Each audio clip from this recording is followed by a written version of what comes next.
Турлитава или уште едно македонско традиционално јадење, или како што го нарекувам јас, рецепт за чистење на фрижидерот од вишок од зеленчук. Зеленчукот веќе ни е подготвен за сечкање и ќе почнеме со компирите. Нема да ставам многу компири затоа што сакам во турлитавата да има повеќе зеленчук, затоа што секогаш кога сакате да скусите на калории, треба да додадете храна со повеќе волумен. Што значи тоа? Еве на пример зеленчукот поради содржината на вода и растителни влакна дава голем волумен на јадењето, а носи малку калории. Што би се рекло, без да забележиме, внесуваме малку калории, а сепак сме сити. На ваков начин фактички и ги изработувам и програмите за исхрана кога сакам да заштедам калории кај некого. Видете го доматов.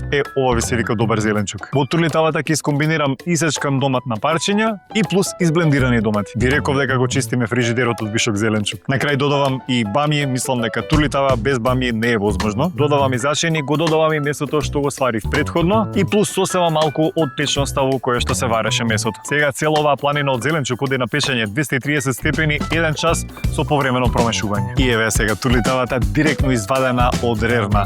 Вкусно, традиционално и здраво јадење за цело семејство.